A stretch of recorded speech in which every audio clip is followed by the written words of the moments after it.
Praise the Lord. आज की सुबह के लिए प्रभु यीशु मसीह का हम धन्यवाद करते कि परमेश्वर पिता ने हमें अवसर दिया है उसकी महिमा, सेवा और आराधना करने के लिए। प्यारो, फिर एक बार आज महत्वपूर्ण वचन पर हम मनन करने जा रहे हैं ताकि इस वचन के द्वारा हमारी आध्यात्मिक उन्नति हो और प्रभु में हम और ज्यादा परिपक्व और आशीषित हो सके। प्रभु का हम धन्यवाद करते। प्यारो, आज सुबह हम अध्ययन करने जा रहे एक विशेष विषय पर, एक विशेष प्रार्थना पर। जी हाँ, विशेष प्रार्थना पर। और यह हमारी आज का विषय हमारा प्रार्थना रहेगा और ये प्रार्थना है नेहमाया की प्रार्थना। जी हाँ, नेहमाया की प्रार्थना। ये नेहमाया की प्रार्थना के विषय में आज हम चर्चा करेंगे, बात करेंगे और सीखेंगे। जब हम नेहमाया की प्रार्थना की बात करते हैं तो नेहमाया की प्रार्थना शायद ही इतनी प्रसिद्ध है कि हम कभी इस पर ज्यादा गौर से मनन करते हैं या अध्ययन करते हैं, जबकि हन्ना की प्रार्थना, हबक्कुक की प्रार्थना, मूसा की प्रार्थना, प्रभु यीशु मसीह की प्रार्थना, इस पर हमने काफी पहले भी मनन और अध्ययन हम कर चुके हैं। लेकिन आज हम नेहमाया की प्रार्थना के बारे में विशेष बातें करेंगे। नेहमाया की प्रार्थना क्यों थी? क्या ये प्रार्थना हमारे आत्मिक जीवन के लिए, परिवार के लिए कैसी लाभदायक बन सकती है? हम उन बातों पर अध्ययन करेंगे।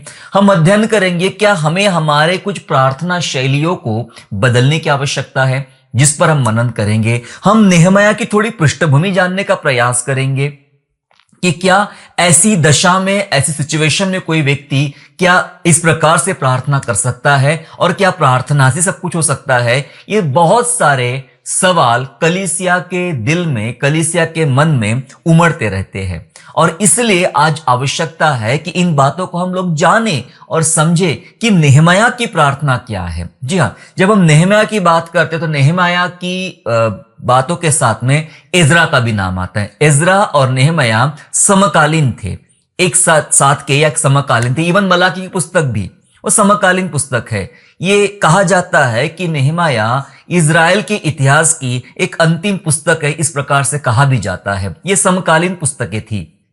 हम जानते हैं कि बेबीलोन और फारस में बंदुआई में चले गए थे यहूदी।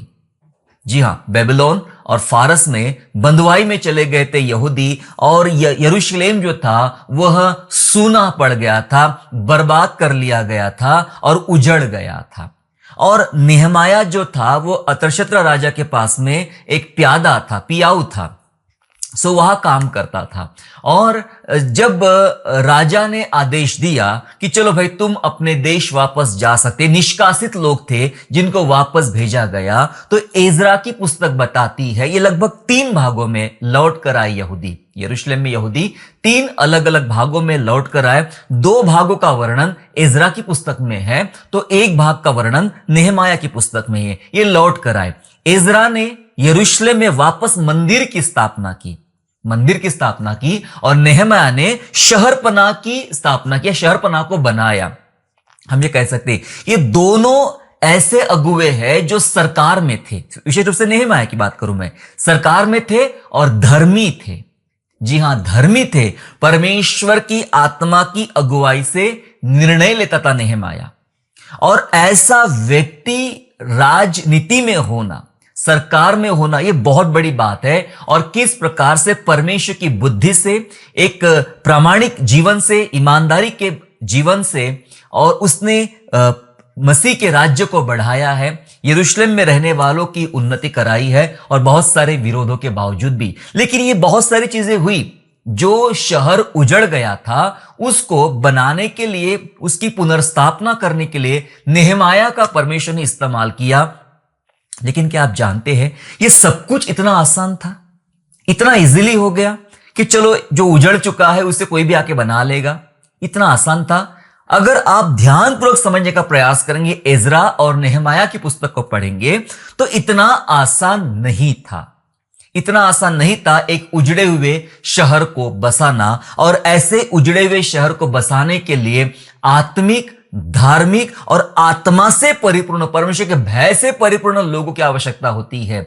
मैं इसलिए आपका ध्यान इधर फोकस करना चाहता हूं। शायद आप अपने परिवार में लड़ रहे हैं, सोसाइटी में लड़ रहे हैं, अन्य बातों में लड़ रहे हैं और वो कुछ भी आसान नहीं दिखाई पड़ता है। आपके लिए कुछ भी आसान नहीं, एजरा नेहम्याह के लिए भी आसान नहीं था। पर इन लोगों ने कैसे बंधुआई में से अपने लोगों को वापस लाया और उजड़े हुए नगर को वापस फिर बना दिया। वो वेदी की स्थापना दोबारा की गई, लोगों की स्थापना दोबारा की गई, लोगों में अमन और शांति लाई गई, सच्चे निर्णय और सही कारण या सही काम करने की क्षमता वहां लोगों के अंदर में लाई गई, सिर्फ आत्मिक गुणों की वजह से। और नेहम्याह पर हम जब बात कर रहे हैं तो नेहम्याह के साथ एक बात जुड़ी है, उसकी प्रार्थना।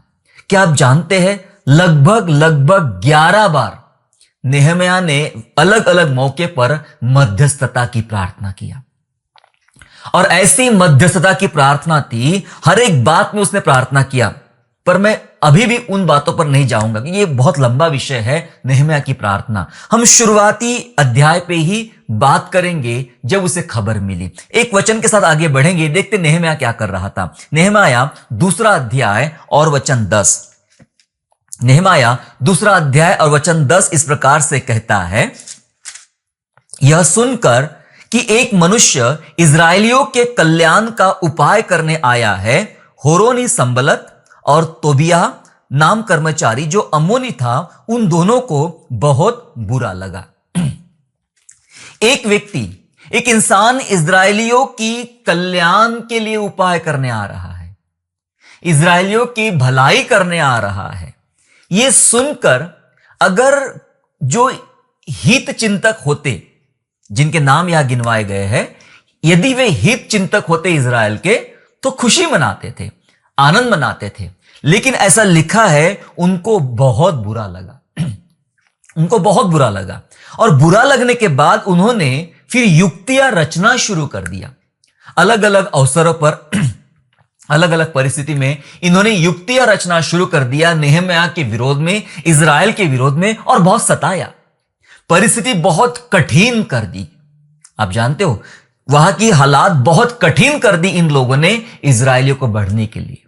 प्यारो, मैं बताना चाहता, जब कभी आप एक पहला कदम उठाते हो परमेश्वर के राज्य के लिए या परमेश्वर के नियम के अनुसार किसी प्रकार की भलाई के लिए, किसी प्रकार के अच्छे कामों के लिए, जब आप एक कदम बढ़ाते हो, मैं बताना चाहता हूं विरोधी बहुत से होंगे।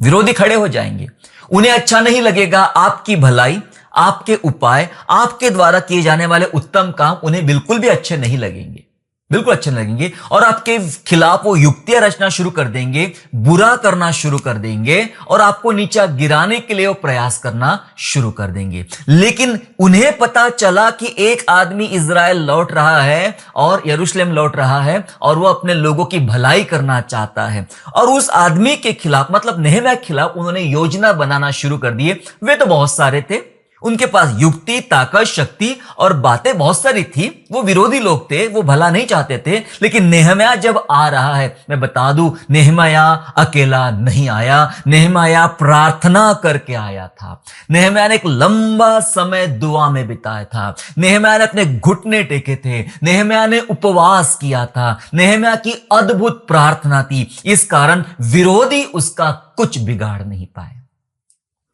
विरोधी उसका कुछ बिगाड़ नहीं पाए, क्योंकि नेहम्याह एक पूर्ण आत्मिक तैयारी के साथ आया था। प्यारो, अगर आप अपने जीवनों में किसी भी बातों के वजह से परेशान हो रहे हो, लड़ रहे हो, हार रहे हो या विचलित हो रहे हो, मैं बता दूं, अगर नेहम्याह की तैयारी आपकी तैयारी है तो आपका विरोधी मुंह के बल गिरेगा। हालेलुया। नेहम्याह के समान हमें तैयारी करना है, और उसी की प्रार्थना के बारे में लगभग 5 बातें मैं आपके सामने बताना चाहता हूं कि ऐसी 5 बातें उसकी प्रार्थना में सम्मिलित थी, और ये 5 बातों के अलावा उसने अगले 10 और 11 बार लगभग मध्यस्थी की प्रार्थना किया। वो आगे तक पूरे किताब में आपको देखने को मिलेगा कि आगे तक नेहम्याह है। लेकिन मैं आपको आगे नहीं जाऊंगा, आज मात्र पहले अध्याय पर जो उसकी प्रार्थना है उस बारे में हम लोग चर्चा करेंगे। जैसे कि हम जानते हैं कि नेहम्याह एक राजा के पास, अतशत्र राजा के पास में पियाऊ था, काम करता था, कर्मचारी था। बाद में वह राज्यपाल बनता है यरूशलेम का।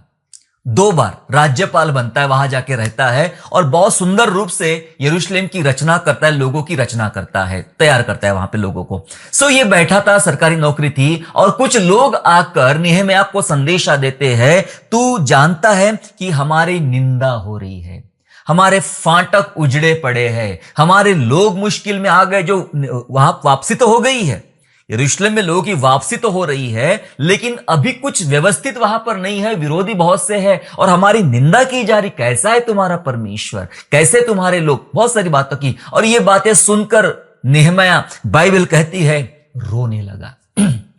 नेहम्याह रोने लगा, टूट गया उसका मन। जी हां, एक पहली शुरुआत होती प्रार्थना में हृदय की, जहां आप टूट जाते हो। टूटा मन परमेश्वर के लिए योग्य बलिदान है। परमेश्वर टूटे और पिसे हुए को तुच्छ नहीं जानता है। यह पहला स्टेप है। आज बहुत सारी प्रार्थनाओं का आयोजन होता है, चलो आज ये प्रार्थना करेंगे, देश के लिए प्रार्थना करेंगे, इसके लिए प्रार्थना, और लोग उठ के आ जाते, भाई चलो आज हमारा फोटो खींचा जाएगा, आज हमारा नाम पेपर में आएगा, हम स्टेज पे दिखेंगे, प्रार्थना। लेकिन कितने ऐसे हैं वो प्रार्थना करने से पहले उनका हृदय टूट गया हो। जी हां, उनका हृदय टूट गया हो।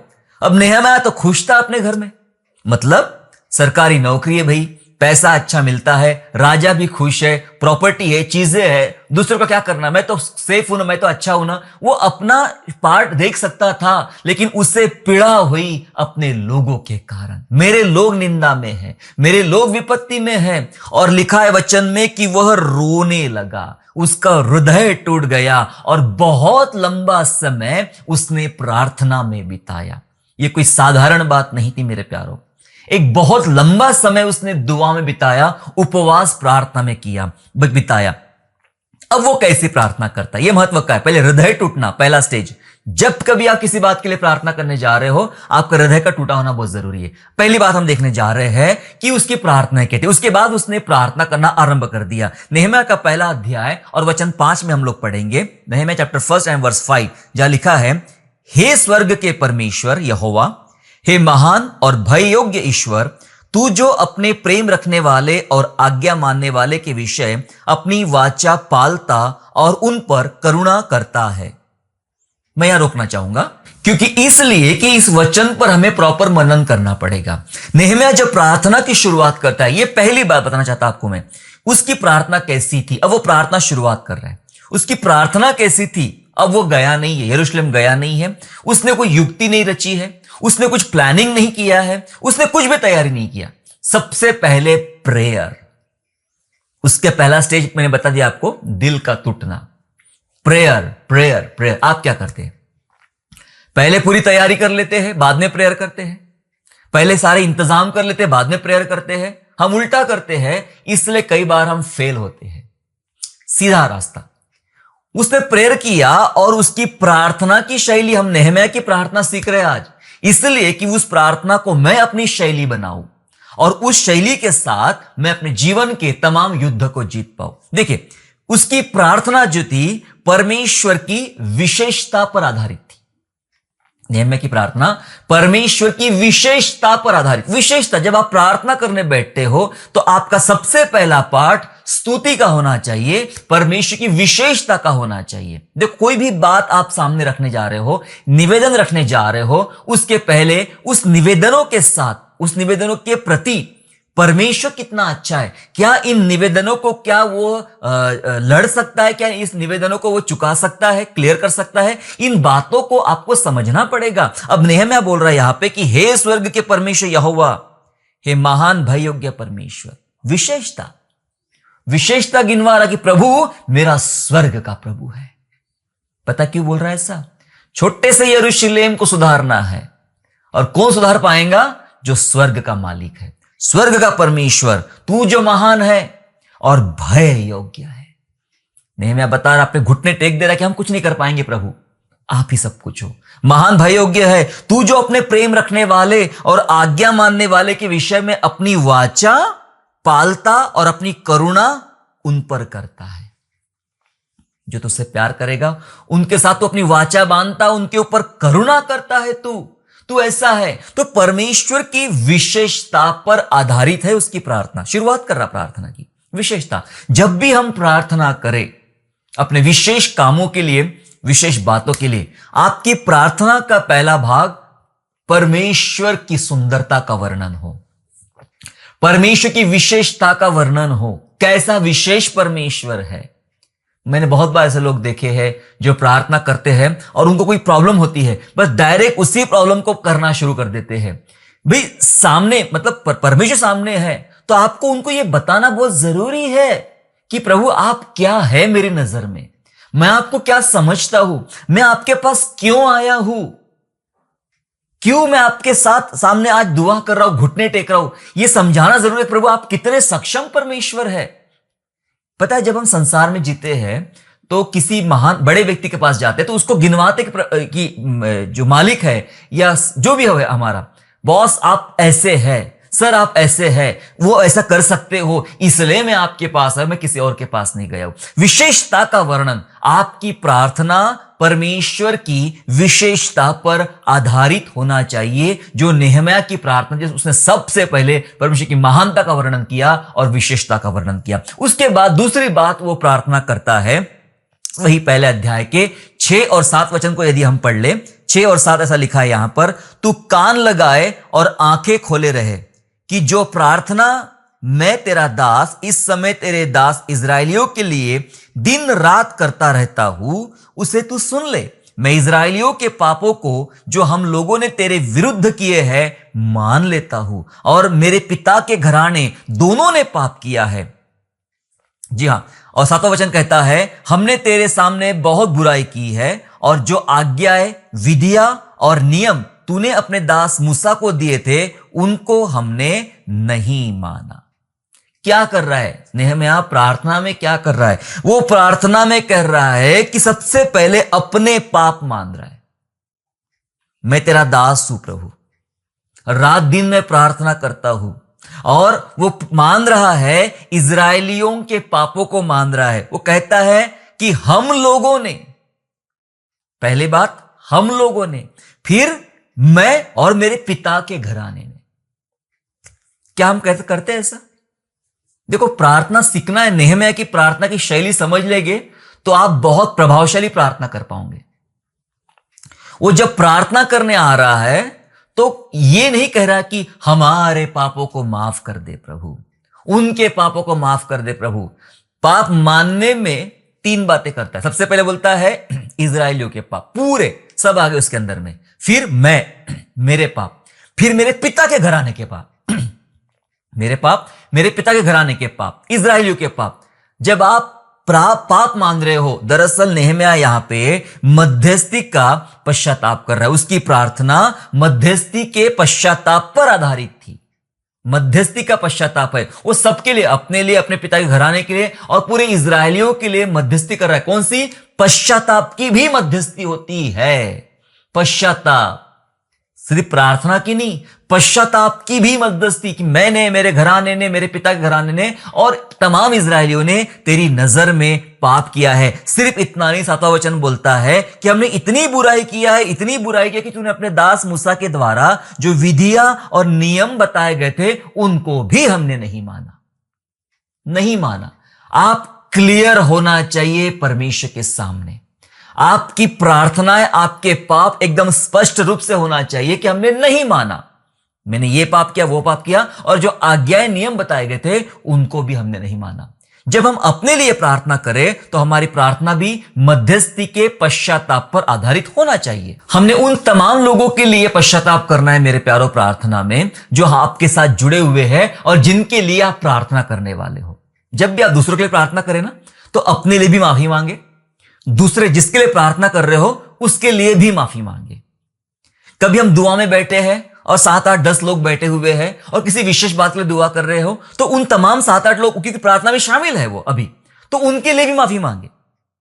हो सके किसी का व्यक्तिगत नाम लेकर, व्यक्तिगत परिवार का नाम लेकर उनके लिए भी माफी मांगे, क्योंकि यही एक तरीका है मध्यस्थी का। जी हां, पश्चाताप की मध्यस्थी। सबसे पहली बात हमने सीखा, उसकी प्रार्थना परमेश्वर की विशेषता पर आधारित थी। दूसरी बात हम देख रहे हैं कि उसकी प्रार्थना मध्यस्थी के पश्चाताप पर आधारित थी। मध्यस्थी का पश्चाताप, जी हाँ, बहुत सारी बातों के लिए मध्यस्थी करना पड़ता है और बाइबल यह बता रही है कि पश्चाताप के लिए भी मध्यस्थी करना पड़ता है। हालेलुया, ये करके देखिएगा, आपको आपकी प्रार्थना प्रभावशाली बनेगी। तीसरी बात जो नेहम्याह ने किया, क्या किया उसने? पहले अध्याय का 8वां और 9वां पद, 8 और 9, जहां ऐसा लिखा गया है, उस वचन की सुधि ले जो तूने अपने दास मूसा से कहा था कि यदि तुम लोग आज विश्वासघात करो तो मैं तुमको देश देश के लोगों में तितर बितर करूंगा, परंतु यदि तुम मेरी ओर फिरो और मेरी आज्ञा मानो और उन पर चलो तो चाहे तुम में से निकाले हुए लोग आकाश की छोर में भी हो तो भी मैं उनको वहां से इकट्ठा करके उस स्थान में पहुंचाऊंगा जिसे मैंने अपने नाम के निवास के लिए चुन लिया है। हालेलुया। अब वो प्रार्थना कर रहा है। 8 और 9 पद में जब हम पढ़ते हैं तो प्रार्थना कर रहा है और प्रार्थना में प्रतिज्ञा को याद कर रहा है। प्रतिज्ञा, परमेश्वर की प्रतिज्ञा। क्या पढ़ा हमने? परमेश्वर ने प्रतिज्ञा बांधा था कि मैं तुम्हारे लोगों को उस देश में पहुंचाऊंगा जिसको मैंने चुना है, वहां पहुंचाऊंगा। परमेश्वर ने यह प्रतिज्ञा बांधी थी। जी हां, प्रतिज्ञा बांधी थी। उसकी प्रार्थना वो प्रतिज्ञा को याद दिलाई। देखो, जब भी हम प्रभु के सामने बैठते प्रार्थना करते हैं ना, ये स्टेप बाय स्टेप होना चाहिए, जो नेहम्याह कर रहा है। प्रतिज्ञा, प्रभु ने आपके विषय में क्या प्रतिज्ञा रखी है? परमेश्वर ने कलीसिया के विषय में, इज़राइल के बारे में क्या प्रतिज्ञा किया है? उन प्रतिज्ञाओं को याद कीजिए। आज इज़राइल युद्ध से गुजर रहा है। अलग अलग देश, अलग अलग बातों के युद्ध, लड़ाइयां चल रही है। हमारी प्रार्थना में क्या ये बात शामिल है? प्रभु तूने प्रतिज्ञा किया इज़राइल के बारे में, और मैं बताना चाहता हूं बस और बस उसी प्रतिज्ञा के आधार पे परमेश्वर उस स्थान को बचा रहा है।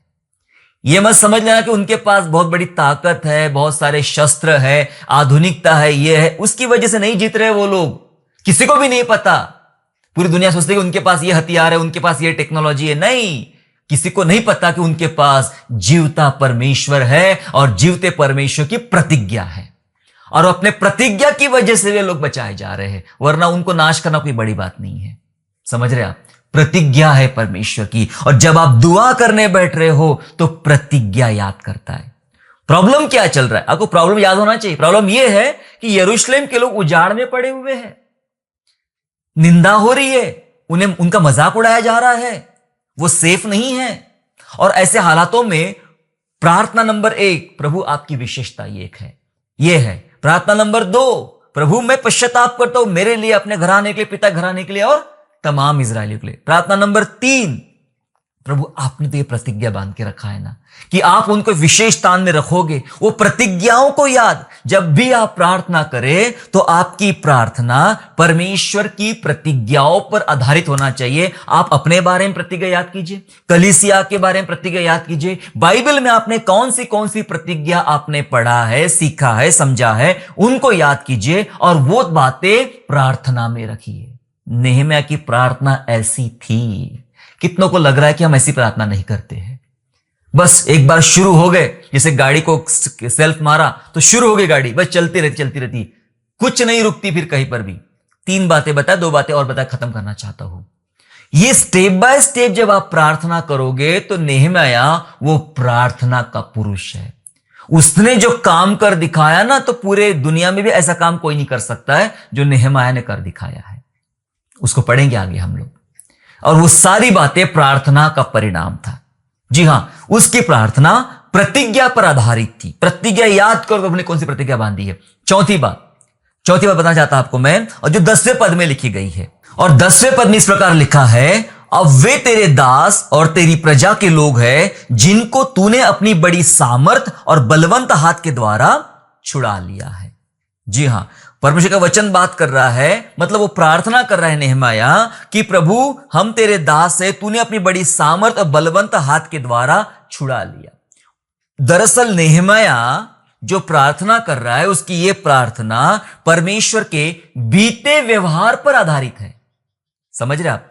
परमेश्वर का बीता व्यवहार, परमेश्वर ने बीते दिनों में कैसा व्यवहार किया था। क्या कहता यहां पर वो कि तूने छुड़ा लिया है, तूने छुड़ा लिया था प्रभु। हम याद करते उन दिनों को जब तूने मूसा के द्वारा इजरायलियों को फिरौन की गुलामी से बाहर निकाला, और कैसे कैसे आश्चर्य कर्म तूने किए प्रभु, और कैसे तूने उनको अलग अलग विपत्तियों से छुड़ा लिया था।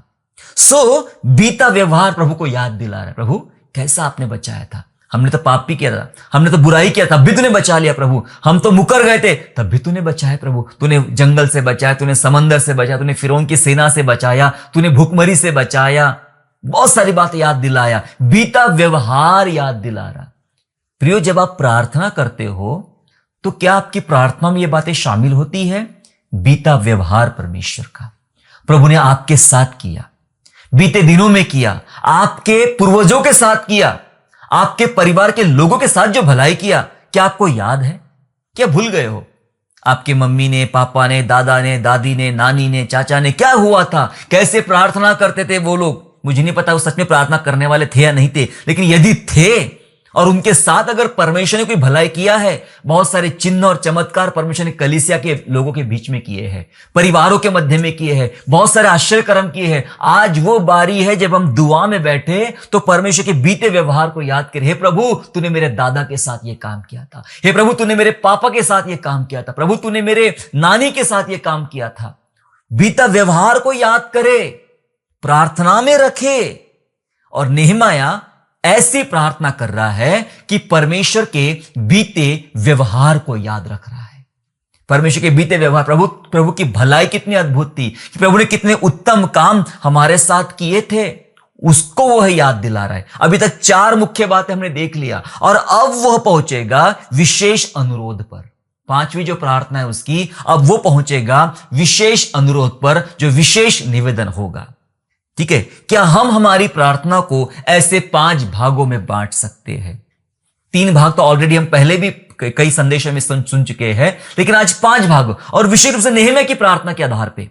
नेहम्याह कैसी प्रार्थना करता? अपने लिए प्रार्थना के आदर्श तैयार कीजिए मेरे प्यारो। बाइबल से लो, प्रार्थना के आदर्श तैयार कीजिए, और उन आदर्शों के पदचिन्हों पर आप चलिए, अपनी प्रार्थनाएं कीजिए। अब उसने 4थी प्रार्थना किया था कि परमेश्वर का बीता व्यवहार कैसा रहा हमारे प्रति, वो याद करके उसने प्रार्थना किया। अब वो 5वीं प्रार्थना कर रहा है। देखिए, 5वीं प्रार्थना एक विशेष अनुरोध हो रहा है। 11 वचन में लिखा है, हे प्रभु, विनती यह है कि तू अपने दास की प्रार्थना पर और अपने उन दासों की प्रार्थना पर जो तेरे नाम का भय मानना चाहते हैं, कान लगा, और आज अपने दास का काम सफल कर, और उस पुरुष को उस पर दयालु कर।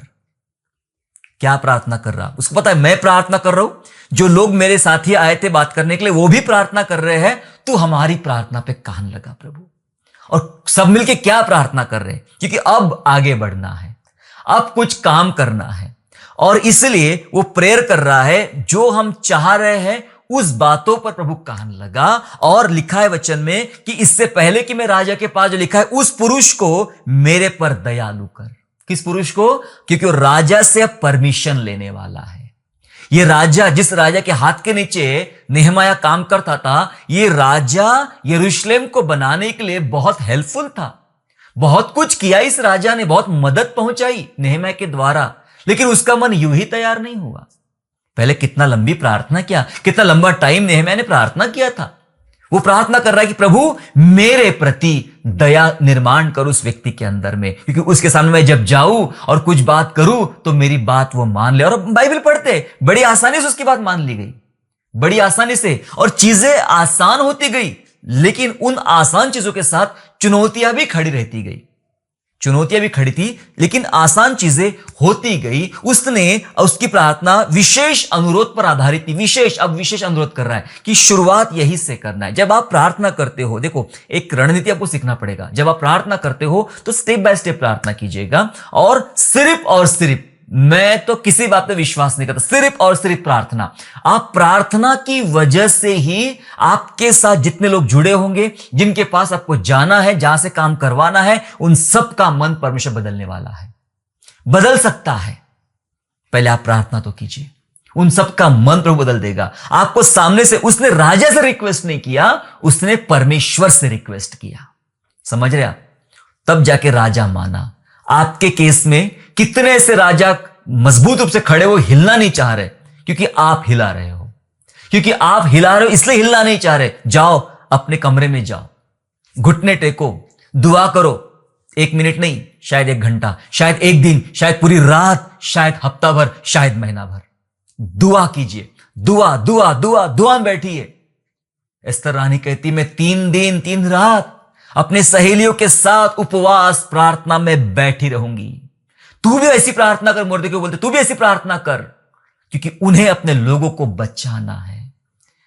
दुआ में समय बिताइए, राजा का मन अपने आप चेंज हो जाएगा। जो परिस्थिति आपके सामने खड़ी है उनका मन अपने आप चेंज हो जाएगा। आप दुआ में ज्यादा समय बिताइए, प्रार्थना में समय बिताइए और ऐसी स्टेप बाय स्टेप प्रार्थना करें। और नेहम्याह काम आसान होता गया, चुनौती आती भी गई। मैं ये नहीं कह रहा कि एक बार आपने प्रार्थना कर लिया तो सब कुछ काम सीधे हो जाएंगे, नहीं नहीं नहीं, चुनौतियां बढ़ती रहेंगी। पता एक टाइम ऐसा भी आया जब ये शहरपनाह की दीवार बना रहे थे कि विरोधी ने इतने हमले बोल दिए थे, कभी भी युद्ध हो सकता था। तो इनके लोग एक हाथ में तलवार पकड़ते थे और दूसरे हाथ से वो दीवार को बनाने का काम करते थे। कितना मुश्किल है एक हाथ से काम करना। कॉन्सेंट्रेट नहीं कर पा रहे, ना तलवार की तरफ युद्ध की तरफ कॉन्सेंट्रेट कर पा रहे हैं और ना दीवार की तरफ कॉन्सेंट्रेट कर पा रहे हैं, लेकिन काम तब भी कर रहे हैं। चुनौती भरी थी, काम इतना आसान नहीं था और काम बहुत बड़ा था, लेकिन उसके बावजूद क्योंकि नेहम्याह ने सबसे पहले फाउंडेशन मजबूत किया, मतलब प्रार्थना का फाउंडेशन था वो मजबूत किया। इसलिए बाइबल बताती है 6वें अध्याय के 15 पद में, अगर आप पढ़े नेहम्याह में 6वें अध्याय के 15 पद में लिखा है, एलुल महीने के 25वें दिन को अर्थात 52 दिन के भीतर शहरपनाह बन चुकी। आपके मकान का काम भी 52 दिन में नहीं बन सकता है। एक छोटे कमरे का काम भी 52 दिन में नहीं हो सकता है। यहां पूरे यरूशलेम की नगर की शहरपनाह बनाई गई और मात्र 52 दिनों में भरी चुनौतियों के साथ, भयंकर परिस्थितियों में 52 दिन में शहरपनाह बनाई गई। लेकिन उसके पहले कितने कितने कितने दिन नेहम्याह उपवास के साथ घुटनों पर प्रभु के साथ बैठा था। शायद आप भी बैठे होंगे, मैं ये नहीं कह रहा कि आप नहीं बैठते होंगे, लेकिन हमारी प्रार्थना ये 5 तरीके से होना चाहिए जैसी नेहम्याह की प्रार्थना थी। इसलिए नेहम्याह को उत्तर मिला। 52 दिन के भीतर शहरपनाह बन गई। उसके बाद वो 2 बार राज्यपाल बनता है और संपूर्ण सुव्यवस्थित व्यवस्था यरूशलेम की कर देता है। ये उत्तम काम किए गए क्योंकि नेहम्याह परमेश्वर की आत्मा से भरा हुआ था। नेहम्याह प्रभु का भय मानता था और वो जानता था मैं जीतूंगा तो सिर्फ प्रार्थना से। क्या कलीसिया इस भेद को जानती है कि आप जीतेंगे तो सिर्फ प्रार्थना से? सिर्फ प्रार्थना से। आप प्रार्थना कीजिए, ये 5 प्रार्थना से जांचने का प्रयास कीजिए कि आपकी प्रार्थनाएं कैसी है, आप कैसी प्रार्थना करते हैं जिसके द्वारा परमेश्वर आपको सफलता दे। आइए हम लोग दुआ करें और इन्हीं 5 प्रार्थना के अनुसार अपनी भी प्रार्थना बढ़ाएं। सच्चू प्रभु आपकी प्रार्थना को प्रभावित करेगा, आशीषित करेगा और आप बहुत सारे लोगों के लिए छुड़ौती का कारण बनोगे। दुआ करेंगे। प्रभु हम आपको धन्यवाद करते पिता परमेश्वर कि आपने नेहम्याह की प्रार्थना से हमें सीखा कि हमें कैसी प्रार्थना करना चाहिए। प्रभु जी, प्रभु नेहम्याह की प्रार्थना बहुत ही स्ट्रेटेजिक प्रेयर थी ईश्वर राजा, और वो हमें सीखा कि हम कैसे कर सकते हैं जब हम लड़ रहे हैं खुद से, खुद के परिवार के लिए, उन दुश्मनों से, उन शत्रुओं से, उन बीमारियों से, उन लाचारी से हम लड़ रहे पिता। तो हमें ये प्रार्थना करना सीखा कि हम भी इन 5 बातों के सिद्धांत के आधार पर हम प्रार्थना करें जिसके द्वारा हम वो काम देखें जो नेहम्याह ने देखा। 52 दिन के भीतर शहरपनाह बन गई तो हमारे जीवन के काम भी बहुत कम समय में पूरे हो जाएंगे। हम विश्वास करते पिता, हमें आशीषित कर, अपनी महिमा कर। धन्यवाद करते पिता, ये प्रार्थना हमारी रोज की प्रार्थना बन जाए, ये प्रार्थना हमारी प्रार्थना का एक महत्वपूर्ण हिस्सा बन जाए। अनुग्रह मांगते हैं धन्यवाद के साथ उद्धारकर्ता प्रभु यीशु मसीह के नाम से प्रार्थना मांगते हैं, आमेन। आशा करता हूँ आज के संदेश के द्वारा आपने आशीष प्राप्त किया है। यदि सचमुच आपने आशीष प्राप्त किया है तो इस संदेश को दूसरों के साथ शेयर कीजिए और हमारे दूसरे भी संदेशों को सुनने के लिए हमारे चैनल को सब्सक्राइब करें और नोटिफिकेशन के लिए बेल आइकन को दबाइए। और हाँ, यीशु पर विश्वास करना ना छोड़े, वो आपको आशीषमय स्थानों की ओर आगे ले जाएगा। God bless you all.